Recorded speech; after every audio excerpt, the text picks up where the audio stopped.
I'm going to introduce, at this point, Scott Miller with Miller Landscape Architecture to speak with you all about open space, parks, and recreation, and then we'll do some discussion questions on that. This is our final topic.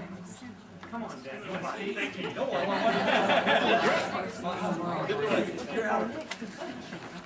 Thank you, Aaron.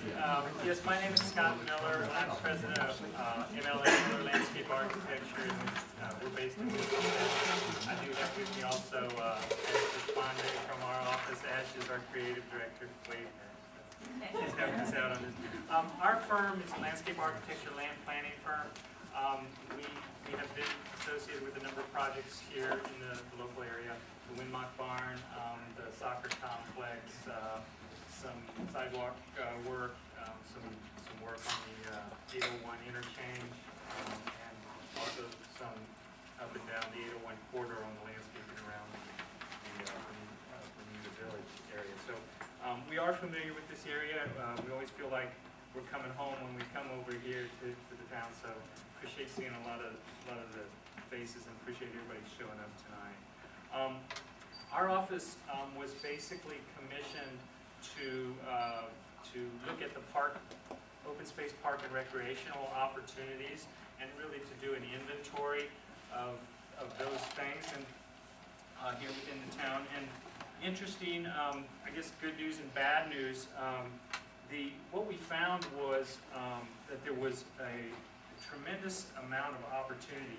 Some of the slides that Aaron showed earlier, where she had the pie chart, if you remember, and the undeveloped land was like 34%, and it had open space 20-some%. Well, if you add those numbers up, 56%, over half of the land within the town of Bermuda Run is basically an opportunity. It is an open space, an undeveloped land. So it really stressed the opportunities, if you grasp them at this time before those opportunities go away from us, that you really have an opportunity to do something. Maybe not for us sitting here at the table, but maybe for our kids or our grandkids down the line.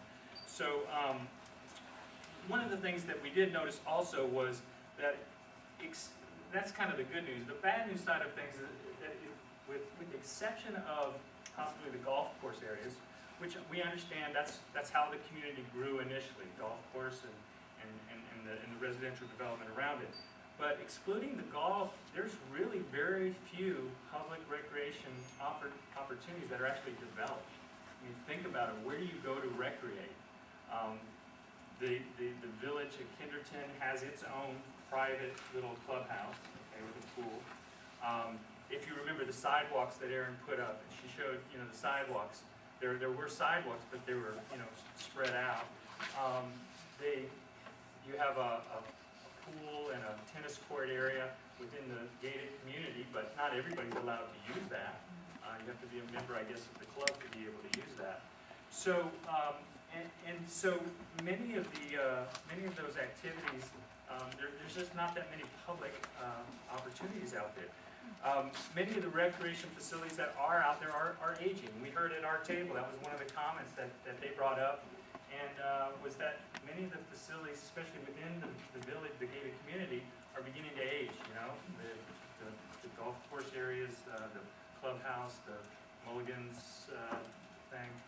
We see some of the apartment complexes have some of their facilities, but they're in disrepair. So, and also, especially within the gated community, there's really a lack of sidewalks. I mean, back to the point where Aaron was showing it, there's very few other than the new developments that have gone in. Bermuda Run West, Village of Kinderton, commercial area of Kinderton.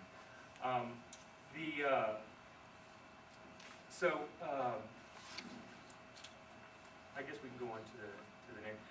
Some of the things that are out there, like we said, and these are just some photos of it, of the golf course. There is some opportunities for fishing, whether fishing is allowed in the golf course or not. These guys are enjoying it, and seem to be having a good time. So if you go to the next slide, these are just some of the different slides of the things. So, like we said, there are some opportunities. The opportunities. One of the biggest opportunities we saw that we were so shocked that was not being taken advantage of was the river itself.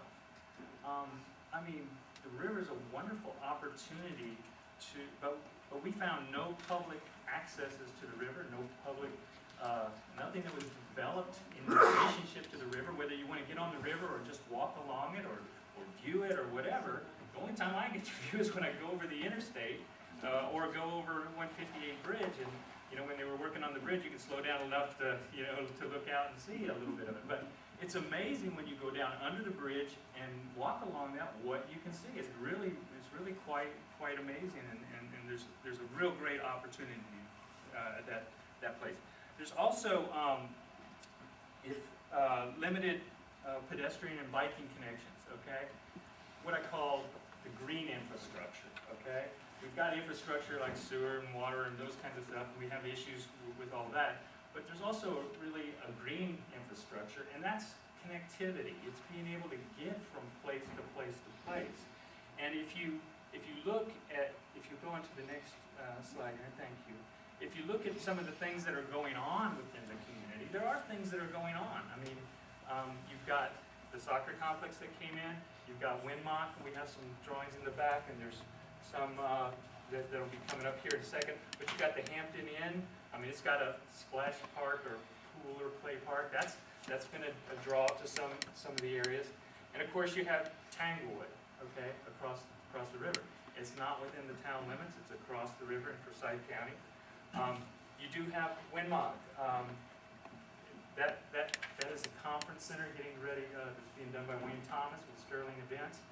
That'll be used for conferences, weddings, meeting space, reunions, that kind of thing. It will be open to the public for a fee, but it's a wonderful opportunity in reuse, as Kevin was saying, of an existing structure, historical structure here. So there's a lot of these things coming on, but there's no way to get them. Currently they're not connected in any way. And being able to connect what I call those pearls of a necklace, being able to get from one to the other would seem a very wise thing to be considering right now while the land is available to do that. Okay, if we just think about it a little bit. Another thing that our office was commissioned to take a look at was, and Aaron had also alluded to this earlier, was with regards to the new ordinance requirement with regards to sidewalks in a walkable community. And while that's mainly focused towards new development, when new development comes to light, they want you to start looking at adding sidewalks, and so we can ultimately or eventually be able to link some of these things. But the town is also looking at the possibility, this was just a pilot study that we did on Bermuda Run Way, or Bermuda Run Drive rather, of adding a sidewalk from the 158 gate up towards the clubhouse. So this was a study on how some of that could happen, and so all these things are very positive things. This is the soccer complex. This is 158 right here. The land between I-40 and 158 is still owned by the soccer folks, the soccer complex. But back a few years ago, the county and the town entered into an agreement to look at, and our firm designed a master plan for a riverfront park in conjunction with that. Okay? And if you want to see this a little bit later, it's in the back, and you kind of look into some of the details. But there's a great opportunity to do something that's very, very, well, it's at the front door. Whenever you're coming from Forsyth County or from the east, okay, whether it's on the interstate or whether it's on 158, you're going to get a view of this property. And it's also has the ability to link soccer complex, the Windmock Barn. You can access underneath of 158 to the gated community. It has opportunities for a greenway, connection with the greenway across the Tanglewood, and those kinds of things. So wonderful opportunities if we think a little bit ahead and go ahead and bite the bullet and do the things that we maybe need to do. The other thing is that we mentioned Tanglewood before, and when the questions come up, you'll see kind of how this relates, what I'm about to say relates, but Tanglewood has wonderful facilities. They have numerous recreational opportunities. We went over there and we listed, gosh, page after page of activities. Everything from BMX bicycle, to horseback riding, to, to, all different kinds of activities, tennis and all these things. Well, but we don't control any of that here we may use it, it's close, we may encourage connection to it, and maybe we don't want to duplicate it, okay? Maybe we don't need to duplicate that. But we also don't control that, and so it's about asking yourself, do you want to rely on things outside of your control, outside of your community, or do you want to do some of those things without necessarily duplicating, but at least take them into account when you do it out further here. So with that, I appreciate your time, and I'll turn it back to Aaron for the questions. Thanks, Aaron. There's 4 discussion questions about open space, parks, and recreation. Number 1, would you support the town budgeting for open space preservation and the development of parks and recreation facilities, or would you rather rely on existing adjacent opportunities and facilities outside the town limits? Number 2, what are your top 3 favorite existing open space or parks and recreational areas within the town? Where do you go to spend your outdoor time or to recreate that's currently in the planning area? Number 3, do you think the town should develop large, medium, or small-scale recreational opportunities? Large scale meaning it has a regional draw, more like Tanglewood. What a medium scale where it attracts countywide participation, or small scale where it only attracts local participation, the residents of the areas, something like a pocket park. Number 4, what need for open space in parks and recreation is not being met currently that should be? What do you feel like is missing as far as recreation that should be available to the folks in the planning area? So if you'll turn back into your tables and work on these 4 questions for about 10 minutes. This is our last set of questions. Sure. Open space preservation and development of parks and recreation. Would you rather that the town provide these or rely on existing adjacent opportunities? You all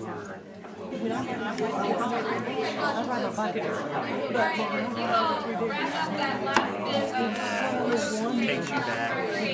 It's just in the. at this point, what I'm going to ask everyone at their tables to do. Community garden is right there. I'm sure you all have had several things that have come up over and over again in your conversations. I want you to get together for about 2 minutes and decide what your top 2 issues are that came up over and over again. And then we're going to go around the room and see what your table said and see if that was consistent with the other tables. So take about 2 minutes to see if you can. Yeah, I think I need to be within.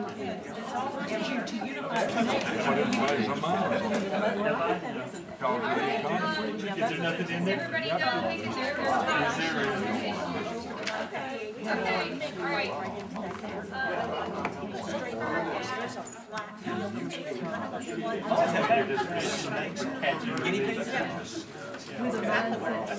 This table had 3 topics that they felt were the most important issues. One was they were very intrigued by the thought of the riverfront development, what Scott talked about, that's a jewel that ought to be developed and that the town could kind of promote. So, I mean, one thing they talk about is, some communities where you're coming down the interstate, you see, something that is a flag, that says this is the town of whatever, that could be something as you're coming across and you see this is the Town of Bermuda Run. The other thing was the town center. They said the 158-801 intersection is where that ought to occur, because when you come to the town, that would be kind of, I guess, a highlighted place as you're coming in from the interstate or 801 or 158. The next, the most important thing is transportation and connectivity, where you can't get from one place to the other in the town, whether it be from Kennington commercial to Kennington residential, or whether it be getting from Kennington commercial to anywhere else, or across to these different shopping areas. So some of that connectivity is extremely important. That's it. So the first one was a riverfront development that just sort of set the stage for the rest of the town. Did anyone else talk about a riverfront development? Oh, yeah. Oh, yeah. All right. I want to know who owns it and how do we get to work on it? And And then the other thing was just general connectivity, especially pedestrian. Raise your hand if pedestrian connectivity was a major issue at your table. Okay, all right, and let's do this table next. What were your top two issues? We were just all over the place. We really gave her a run for her money. Connectivity was something we talked about, and down the road, maybe even have a little trolley system so that you could get from one group of retail things of interest to do to another without too much trouble. But developing that underpass between the backside of Kenderton, coming through to the Kenderton commercial, and one of the options here, on this plan, the blue was originally what was thought would be the town center, but I think we're sort of agreed that it maybe instead should be from the barn to the town hall area to maybe even underneath, and the activities with picnic tables or park along get you down to the waterfront. And can I tell what you said, or is that not to be about your meetings you've been having? Oh, you can take it. Okay, the mayors from 3 different small towns around have been talking, wanting to find areas for ball fields, because the soccer's great, but they're also interested in softball, and if we could kind of become a center for sports event, think how many people with kids come in buying hamburgers that night, and going out to eat, or leave their dry cleaning while they're here, which brings money into the community and jobs. Turning that whole area around behind the Peachtree Street and 158 into a ball field area. Want the town center to be something we're all proud of, and maybe the community center, which would have rentable at, $25 for a night to use a meeting room, that kind of thing. Could become our visual center of the town and be our jewel that makes us a town. Right now, we're just a bunch of people who live on the same 2-mile area of ground. There is no feeling of community that I've felt here other than maybe when we go to our homeowners meeting. We don't have a history, so we need to make our future. Try to pull the top 2 things out of that. Okay. We mentioned connectivity. She mentioned specifically connection between or over the interstate from Kenderton Commercial to Kenderton Village. Did that come up often at any table? Up here. Let's see if I got the town center not maybe being in the location that it is shown on the zoning map, but perhaps more to the Kenderton commercial side and possibly even incorporated to the Kenderton Village side. Did anyone talk about maybe a different location for town center than it currently is shown on the zoning map? Did that come up at any table, or just this one? We discussed it, but we felt the current locations that are on, the ones that are in Kenderton right now don't cater themselves to people walking around like in the town center with families and eateries to be around it. So we thought that, that was what's curtailed, unless that changed over to not be so many medical offices. I mean, it's nice, it's beautiful. It's being developed now to not necessarily cater to town center with families. We were also trying to think about ways of getting people's activity with it. You want to be able to walk up and have an ice cream sitting out under an umbrella. Exactly. And so get away from this intersection that's so full of traffic. And maybe even have an outer rim of connected roads so that people don't have to go there if they don't want to. All right, let's move on to this table. Did you all come up with 2 top things? Who wants to present them? Yeah, we were pretty much all about connectivity and especially the ability to walk anywhere in the community, as well as, because that's what makes a community. You have to get out and walk, you have to see people walking, you have to talk to your neighbors, you have to talk with that young mother pushing her children down the sidewalk. All that is extremely important, I think, in our community. We talked about incorporating Kenderton more into Bermuda Run. We couldn't come up with too much except maybe the proper signage and atmosphere showing You know, you see Welcome to Bermuda Run and the town center is 801 and 158, because that's all a stranger sees.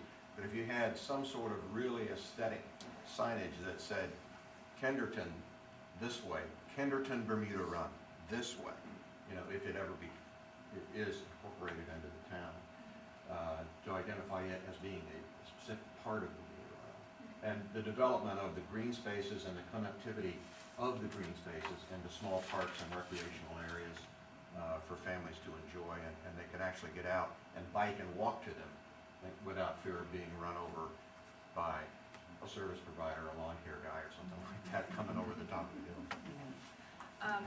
Well, we already touched on pedestrian connectivity, but the other kind of connectivity he just finished up with was connecting green spaces and recreation. Did that come up often at any of the other tables? Did y'all discuss that? Yes. All right. And then also trying in some way to connect Kenderton Village more to the rest of the Bermuda Run planning area. Just ways to do that. He suggested wayfinding signage, but let's just stick with that theme though, connecting Kenderton Village to the rest of the Bermuda Run jurisdiction. Was that discussed often at the rest of the tables?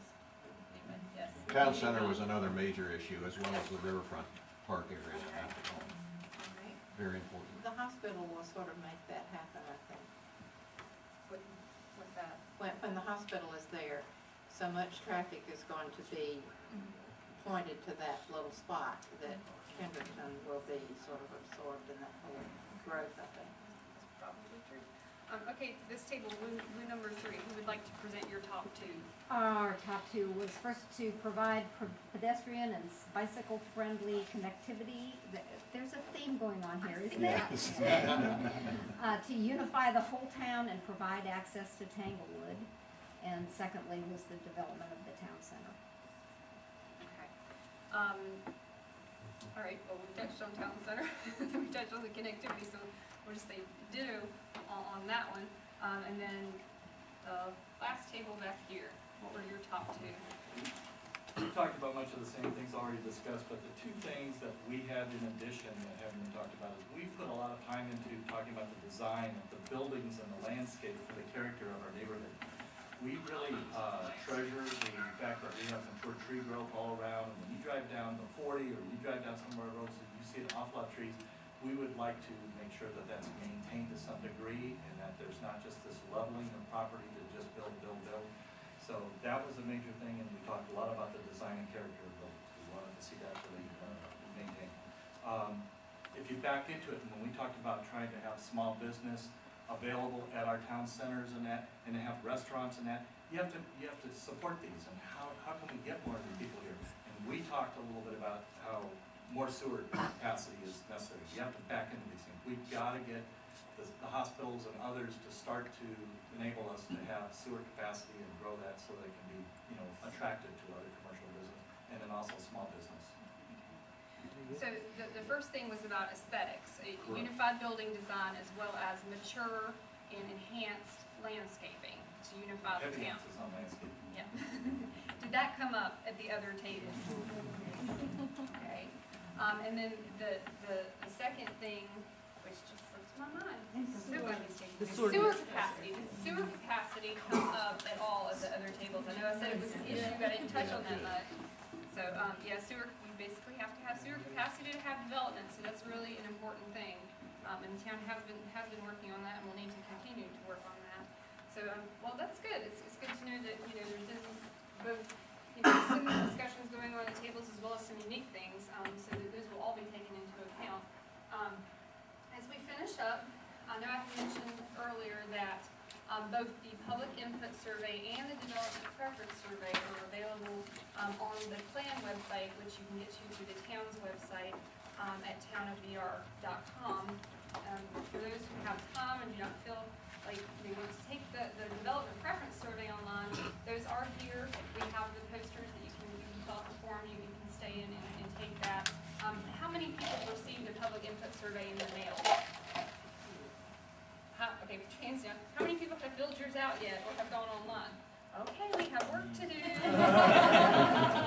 That's Fill those out, the deadline for that is May 20th, but the sooner you get it done, the fresher will be on your mind. It didn't come up at this table, but I just, have to say, I want to see this all done in an environmentally green way, leads buildings if possible, that kind of thing. Okay. Overhead utilities are also another. Green building. All right, now, if you could all leave the materials at your tables, we are gonna have some of these left over, so, and I'm gonna give those to Lee to take to the town hall, so for anyone who is not comfortable looking on the computer, online for these things, all these maps, the background report, everything is on the website, so you can look at it there, or you can, stop by the town hall to get any extra copies, of anything that we have that are left over. And What is the website? you can get to it through the town's website, which is easier to remember, townofbr.com. And there's a link on there for, there's a link on there that says comprehensive plan. If you click on that, it goes to the plan's website. There's many different tabs on there, and if you watch that throughout this process, you'll see updates, for things that have happened, and, like I said, the deadline for the surveys is May 20th. You can take both of them to that website. Probably have to take a cookie with it. And please take a cookie, because I have been eating